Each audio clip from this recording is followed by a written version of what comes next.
Leigh Bardugo. Trilogia Grisha. Livro 1. Sombras e Ossos. Capítulo 7. Eu me virei e vi o Darling de pé em uma arcada, ladeado por Ivan e diversos outros Grishas que reconheci da viagem. Marie e Sergei se afastaram rapidamente. O Darling examinou a multidão e disse: "Estão esperando por nós." Na mesma hora, a sala inteira entrou em atividade, enquanto os Grishas se levantavam e começavam a se enfileirar pelas portas duplas que levavam para fora. Eles se organizaram em dois, lado a lado, em uma longa fila. Primeiro, os Malterialki, depois os Eterialki e, por fim, os Corporalki, de modo que os Grishas, de maior hierarquia, entrassem por último na sala do trono. Sem saber o que fazer, permaneci onde estava, vendo a multidão. Olhei em volta, procurando Gênia, mas ela parecia ter desaparecido. Um momento depois, o Darling se encontrava ao meu lado. Olhei para seu perfil pálido, a mandíbula delineada e os olhos de granito. "Você parece ter descansado bem", comentou ele. Eu me arrepiei. Ainda não me sentia confortável com o que Gênia tinha feito. Mas, estando em uma sala cheia de Grishas bonitos, tinha que admitir minha gratidão por isso. Ainda não sentia pertencer ao grupo, mas teria me destacado de um jeito muito pior sem a ajuda de Gênia. "Existem outros artesãos?" perguntei. "Gênia é única", ele respondeu, olhando para mim. "Como nós." Eu ignorei a pequena excitação que me percorreu com a palavra nós e perguntei: "Por que ela não está caminhando com o restante dos Grishas?" "Gênia precisa servir a rainha." "Por quê?" "Quando as habilidades de Gênia começaram a aparecer, eu poderia tê-la feito escolher entre se tornar uma fabricadora ou uma corporalnik. Em vez disso, cultivei sua afinidade particular e a tornei um presente para a rainha." "Um presente? Então Grisha não é melhor do que um servo?" "Todos nós servimos alguém", disse ele, e eu me surpreendi com o tom áspero em sua voz. Então ele completou: "O rei espera uma demonstração." Eu me senti como se tivesse me afundado em água gelada. "Mas eu não sei como." "Não espero que saiba", disse ele calmamente, se movendo adiante, enquanto os últimos Corporalki, de túnicas vermelhas, desapareciam pela porta. Nós saímos em um caminho de cascalho, sob o último raio de sol da tarde. Estava ficando difícil respirar. Eu sentia como se estivesse caminhando para a minha execução. Talvez estivesse. Pensei, com uma onda de medo. "Não é justo", sussurrei com raiva. "Eu não sei o que o rei pensa que posso fazer, mas não é justo me jogar lá e esperar que eu simplesmente faça as coisas acontecerem."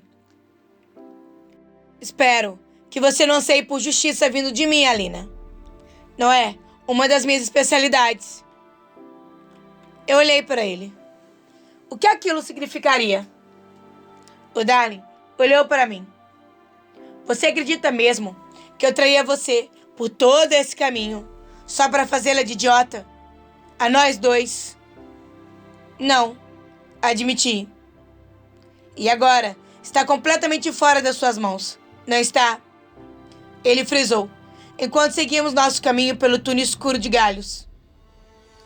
Isso também era verdade, embora não especificamente reconfortante. Eu não tinha escolha, a não ser acreditar que ele sabia o que fazia. De repente, tive um pensamento desagradável. "Você vai me cortar de novo?" perguntei. "Duvido que precise, mas depende só de você."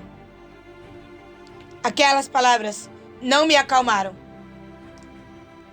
Tentei me acalmar sozinha e diminuir o ritmo do meu coração. Mas antes que me desse conta, havíamos chegado ao jardim e estávamos subindo os degraus de mármore branco do grande palácio. À medida que seguimos por uma espaçosa sala de entrada, rumo a um longo corredor, forrado com espelhos e ornamentado em ouro. Pensei em como o lugar era diferente do pequeno palácio. Para todo lado que eu olhava, via mármore e ouro. Sublimes paredes brancas e do mais claro azul. Lustres brilhantes, lacaios de libré, pisos em parquet polido, montados em desenhos geométricos elaborados. Não que não fosse bonito, mas havia algo exaustivo em relação a toda aquela extravagância. Sempre supus que os camponeses famintos e os soldados mal supridos de Ravnica eram o resultado da dobra das sombras. Mas, enquanto caminhávamos ao lado de uma árvore de jade, embelezada com folhas de diamantes, não tive mais tanta certeza. A sala do trono tinha 3 andares, cada janela brilhando com águias duplas de ouro. Um longo tapete azul claro percorria o comprimento da sala, onde os membros da corte esperavam em torno de um trono elevado. Muitos dos homens usavam uniformes militares, calças pretas e casacos brancos, cheios de medalhas e adornos. As mulheres cintilavam em vestidos de seda líquida, com pequenas mangas, balonadas e decotes baixos. Ladeando o corredor acarpetado, os grixas permaneciam agrupados em suas ordens distintas. O silêncio caiu, quando todos os rostos se voltaram para mim e para o Darling. Nós caminhamos devagar em direção ao trono dourado. Conforme nos aproximávamos, o rei se endireitou, tenso de excitação. Ele aparentava ter em torno de 40 anos. Era magro, de ombros arredondados, com grandes olhos lacrimejantes e bigode claro. Vestia o uniforme militar completo, com uma espada fina na bainha, e seu peito estreito estava coberto de medalhas. Ao lado dele, no tablado elevado, encontrava-se um homem de barba longa e negra. Trajava vestes sacerdotais, mas havia uma águia dupla de ouro estampada em seu peito. O Darling apertou gentilmente o meu braço para me avisar de que estávamos parando. Vossa Majestade, Moitsar, disse ele em um tom límpido. Alenia Starkov, a conjuradora do sol. Uma onda de murmúrios veio da multidão. Eu não tinha certeza se devia me curvar ou fazer uma ligeira mesura. Nakuya tinha insistido para que todos os órfãos aprendessem como cumprimentar os poucos convidados nobres do duque. Mas por algum motivo, não parecia certo reverenciar usando calças de exército. O rei me salvou de fazer bobagem quando acenou impaciente para que nos aproximássemos. Venha, venha, traga-a para mim. O Darling e eu caminhamos para a base do tablado. O rei me examinou com minúcia. Ele franziu a testa e seu lábio inferior se projetou levemente. Ela é muito comum. Corei e mordi a língua. O rei também não tinha muito que se olhar. Ele praticamente não tinha queixo, e de perto eu podia ver os vasos sanguíneos rompidos em seu nariz. Mostre-me, o rei ordenou. Meu estômago se apertou. Olhei para o Darling. Então era isso. Ele assentiu para mim e esticou seus braços plenamente. Um silêncio tenso caiu enquanto suas mãos se enchiam de fitas escuras e rodopiantes de escuridão que sangravam pelo ar. Ele bateu as mãos com um estalo retumbante. Gritos nervosos explodiram da multidão enquanto a escuridão encobria a sala. Desta vez, eu estava mais bem preparada para o breu que me engoliu. Mas ainda assim era assustador. Por instinto, cheguei para a frente, procurando alguém que me segurar. O Darling pegou meu braço e senti sua mão nua deslizar pela minha. Senti a mesma certeza poderosa me varrer.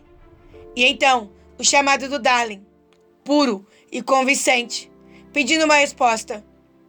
Com uma mistura de pânico e alívio, senti algo brotando dentro de mim. Desta vez, não tentei combatê-lo. Deixei que achasse seu caminho. A luz inundou a sala do trono, encharcando-nos de calor e estilhaçando a escuridão como um vidro negro. A corte explodiu em aplausos. As pessoas estavam chorando e abraçando umas às outras. Uma mulher desmaiou.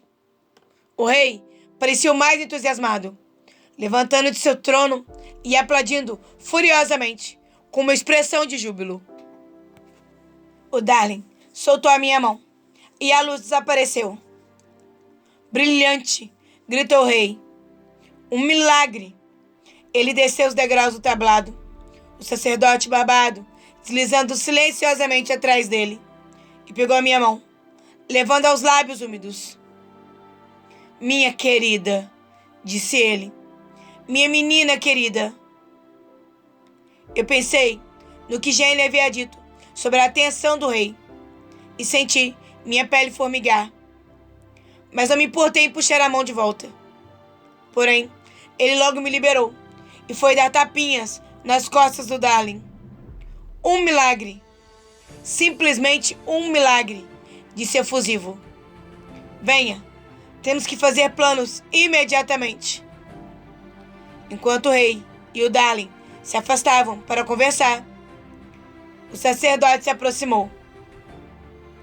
Um milagre de fato, disse ele, olhando para mim com uma intensidade perturbadora. Seus olhos eram de castanho quase negro, e ele cheirava levemente a mofo e incenso, como um túmulo.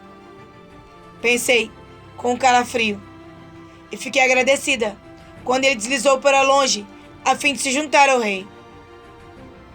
Fui rapidamente cercada de homens e mulheres bem vestidos, todos querendo me conhecer e tocar a minha mão ou minha manga. Eles me cercavam por todos os lados, se acotovelando e empurrando para chegar a mais perto.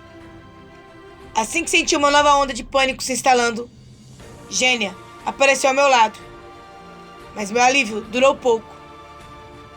A rainha deseja conhecê-la. Ela sussurrou no meu ouvido, e ela me guiou pela multidão e por uma porta lateral estreita que levava a um corredor. Em seguida, entramos em uma sala de estar que parecia uma joia, onde a rainha se reclinava em um divã, embalando no colo um cão fungador de cara amassada. A rainha era bonita, com cabelo loiro brilhante em um penteado perfeito, seus traços delicados, frios e adoráveis. Mas havia algo meio estranho em relação ao seu rosto. Suas íris pareciam azuis demais, seu cabelo muito amarelo, sua pele muito lisa. E eu me perguntei quanto Gênia teria trabalhado nela. Ela estava cercada por mulheres bem vestidos, requintados, cor-de-rosa e azul claro. Seus decotes, bordados com fio dourado e pequenas pérolas de rio. Ainda assim, todas eram pálidas ao lado de Gênia, com seu kefta de lã simples, cor de creme, e seu cabelo ruivo brilhante, queimando como uma chama. Moed Sarina, disse Gênia, afundando-se em uma reverência graciosa. A conjuradora do sol. Desta vez, tive que tomar uma decisão. Fiz uma pequena mesura e ouvi risadinhas baixas das mulheres. Encantadora, disse a rainha. Eu detesto pretensão. Precisei de toda a minha força de vontade para não bufar em resposta. Você é de uma família Grisha? Ela perguntou. Olhei nervosa para Gênia, que acenou me encorajando. Não, eu disse, adicionando rapidamente. Moed Sarina. Uma camponesa, então. Eu assenti. Nós temos tanta sorte com o nosso povo, disse a rainha, e as senhoras murmuraram numa suave concordância. Sua família precisa ser notificada do seu novo status. Gênia enviará um mensageiro. Gênia assentiu e fez outra pequena mesura. Eu pensei em simplesmente assentir com ela, mas não tinha certeza se queria começar a mentir à realeza. Na verdade, Vossa Majestade, eu fui criado no lar do Duque Keranzov. As mulheres cochicharam surpresas, e mesmo Gênia pareceu curiosa. Uma órfã? Exclamou a rainha, soando encantada. Que maravilha! Eu jamais escreveria o fato de meus pais estarem mortos como uma maravilha. Mas na falta de outra coisa para dizer, balbuciei. Obrigada, Mãe Tsarina. Isso tudo deve parecer muito estranho para você. Tome cuidado para a vida na corte não corromper seu jeito de ser, como fez com os outros, recomendou ela, seus olhos azuis de mármore deslizando para Gênia. O insulto foi inegável, mas a expressão de Gênia não entregou nada. Um fato que não pareceu agradar a rainha. Ela nos dispensou, com um estalo de dedos carregados de anéis. Agora vão. Enquanto Gênia me levava de volta pelo corredor, pensei ouvi-la murmurar. Vaca velha. Mas antes que pudesse decidir se perguntava a ela, ou não, sobre a rainha tinha dito, o Darlin estava lá, nos levando para um corredor vazio. Como você se saiu com a rainha? Ele perguntou. Não faço ideia, respondi honestamente. Tudo o que ela disse foi perfeitamente educado, mas o tempo inteiro me olhou como se fosse algo que o cachorro dela tinha cuspido. Gênia riu, e os lábios do Darlin se curvaram para cima, no que foi quase um sorriso. Bem-vinda à corte, disse ele. Não tenho certeza se gostei dela. Ninguém gosta, ele admitiu. Mas todos damos um bom show. O rei parecia satisfeito. Falei. O rei é uma criança. Fiquei boquiaberta em choque. E olhei ao redor, nervosa, com medo de alguém tivesse escutado. Essas pessoas pareciam cometer traições com mais facilidade do que respiravam. Gênia não pareceu nem remotamente perturbada com as palavras do Darlin. O Darlin deve ter notado meu desconforto, porque acrescentou. Mas hoje você fez dele uma criança muito feliz. Quem era aquele homem barbudo com o rei? Perguntei louca para mudar de assunto. O Aparat? Ele é um sacerdote? Mais ou menos. Alguns dizem que é um fanático, outros que é uma fraude. E você? Eu digo que ele tem utilidade. O Darlin se virou para Gênia. Acho que já exigimos demais de Alina por hoje, disse. Leve-a de volta para os quartos e tire as medidas para o seu kefta. Ela começará a receber treinamento amanhã. Gênia fez uma leve mesura e colocou a mão no meu braço para me levar embora. Fui tomada por emoção e alívio. Meu poder, isso não parece real, tinha se mostrado novamente e me impedido de fazer papel de idiota. Eu havia sobrevivido à minha apresentação ao rei e à minha audiência com a rainha, e receberia um kefta grisha. Gênia, o Darlin chamou atrás de nós. O kefta dela será preto.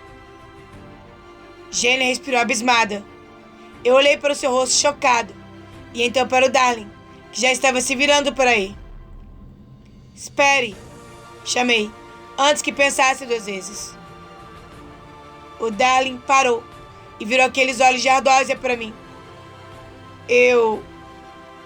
Se não tiver problema, prefiro usar túnicas azuis. O azul dos conjuradores. Alina, Jenny exclamou, claramente horrorizada. Mas o Darling ergueu uma mão para silenciá-la. Por quê? Ele perguntou, com uma expressão ilegível. É que já sinto como se não pertencesse a este lugar. Acho que seria melhor se eu não me destacasse. Você está tão ansiosa assim para ser como todo mundo? Ergui o queixo. Ele claramente reprovava, mas eu não ia voltar atrás. Só não quero me destacar demais. O Darling olhou para mim por um longo momento. Eu não sabia direito se ele estava pensando no que eu tinha dito ou se tentava me intimidar. Mas trinquei os dentes e devolvi o olhar. De repente, ele assentiu. Como desejar, disse. Seu kefta será azul. E sem dizer mais nada, nos deu as costas e desapareceu pelo corredor. Gênia me olhou perplexa. O que foi? Perguntei na defensiva. Alina, Gênia disse bem devagar. Nenhum outro Grisha jamais teve permissão de usar as cores do Darling. Você acha que ele está com raiva? Esse não é o ponto em absoluto. Essa seria uma marca do seu destaque, da estima do Darling. Isso colocaria você muito acima de todos os outros. Bem, eu não quero estar acima de todos os outros. Gênia sacudiu as mãos, irritada, e me pegou pelo cotovelo, levando-me de volta pelo palácio até a entrada principal. 2 criados, de libré, abriram as grandes portas douradas para nós. Um sobressalto, percebi que eles vestiam branco e dourado, as mesmas cores do kefta de Gênia, as cores de um serviçal. No espanto, ela ter pensado que eu era louca de recusar a oferta do Darling. E talvez ela estivesse certa. Mantive o pensamento durante a longa caminhada, de volta pelos jardins do pequeno palácio. O crepúsculo caía e os serviçais acendiam as lamparinas que cercavam a trilha de cascalho. Quando subimos as escadas para o meu quarto, meu estômago se contorcia. Sentei perto da janela e fiquei olhando para os jardins. Enquanto eu meditava, Jenny chamou um serviçal e mandou que encontrasse uma costureira e encomendasse uma bandeja de jantar. Mas antes de dispensar a garota, ela se virou para mim. Talvez você prefira esperar e jantar com os Grishas mais tarde, indagou. Eu balancei a cabeça. Estava cansada e sobrecarregada demais para sequer pensar em ficar de novo rodeada de gente. Mas você ficaria comigo? Perguntei a ela. Ela hesitou. Você não tem que ficar, é claro. Falei rapidamente. Tenho certeza de que preferirá comer com os outros. De jeito nenhum. Jantar para 2, então. Ela disse, de um jeito imperioso, e a serviçal partiu. Gina fechou a porta e caminhou até a pequena penteadeira, onde começou a agitar os objetos que se encontravam ali. Um pente, uma escova, um pote de tinta e uma caneta. Não reconheci nenhum deles, mas alguém devia tê-los trazido ao quarto para mim. De costas para mim, Gênia disse: Alina, você deve entender que, quando começar o seu treinamento amanhã, bem, Corporalk não come com conjuradores. Conjuradores não come com fabricadores e... Eu fiquei na defensiva na mesma hora. Olha, se você não quer ficar para jantar, prometo não chorar dentro da sopa. Não! Ela gritou. Não é isso, de jeito nenhum. Só estou tentando explicar o modo como as coisas funcionam. Esqueça. Gênia deixou escapar uma lufada de frustração. Você não entende. É uma grande honra ser solicitada a jantar com você. Mas os outros Grishas não aprovarão. Por quê? Gênia suspirou e se sentou em uma das cadeiras esculpidas. Porque eu sou o bichinho de estimação da rainha. Porque eles não consideram que eu faço valioso. Por um monte de razões. E eu me perguntei quais seriam as outras razões e se elas teriam algo a ver com o rei. Pensei nos criados de Libré, de pé, em cada porta do grande palácio. Todos eles vestidos de branco e ouro. Como seria para Gênia ficar isolada dos seus, mas sem ser uma verdadeira participante da corte? Engraçado, eu disse após o momento. Sempre pensei que ser bonita tornaria a vida muito mais fácil. Ah, e torna, Gênia disse, e riu. Eu não me aguentei e ri também. Fomos interrompidos por uma batida na porta, e a costureira logo nos deixou ocupadas com fitas e medições. Quando ela terminou e estava reunindo suas musselinas e alfinetes, Gênia sussurrou. Ainda dá tempo, sabe? Você ainda poderia... Mas eu a cortei. Azul. Falei com firmeza, embora meu estômago se contorcesse de novo. A costureira nos deixou e nos concentramos no jantar. A comida era menos esquisita do que eu esperava. O tipo de prato que eu tinha provado em dias festivos em Querosene. Mingau de ervilha doce, codorna assada no mel e figos frescos. Descobri que estava com mais fome do que nunca e tive que resistir a pegar o meu prato e lambê-lo. Gênia manteve um fluxo contínuo de conversa durante o jantar. A maioria fofoca sobre os Grishas. E eu não conheci nenhuma das pessoas de quem ela falava. Mas estava feliz de não ter que manter um assunto. Então ela sentia e sorria quando necessário. Quando a última criada nos deixou, levando nossos pratos de jantar, não pude segurar um bocejo e Gênia se levantou. Eu virei pegá-la para o desjejum ao amanhecer. Irá demorar um pouco até você aprender os caminhos por aí. O pequeno palácio pode parecer um labirinto. Então, seus lábios perfeitos se ergueram em um sorriso travesso. Você devia tentar descansar. Amanhã conhecerá a Bagra. Bagra? Gênia sorriu de um jeito malicioso. Sim, sim. Ela é puro deleite. E antes que eu pudesse perguntar o que aquilo significava, ela deu um leve aceno e saiu pela porta. Mordi o lábio. O que exatamente estaria reservado para mim no dia seguinte? Assim que a porta se fechou atrás de Gênia, senti a exaustão cair sobre mim. A emoção de saber que o meu poder podia ser mesmo real.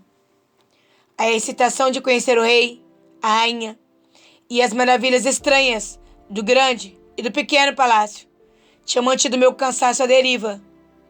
Mas agora ele havia voltado. E com ele, um sentimento enorme de solidão. Eu me despi. Pendurei o uniforme de modo organizado em um cabide atrás do biombo pintado de estrelas e coloquei minhas botas novas e brilhantes embaixo dele. Esfreguei a lã escovada do casaco entre os dedos, na esperança de encontrar algum sentimento de familiaridade. Mas o tecido parecia estranho, muito duro, muito novo, e de repente senti falta do meu velho casaco sujo. Vesti uma camisola macia de algodão branco e lavei o rosto. Enquanto secava, vislumbrei a mim mesma no espelho acima da pia.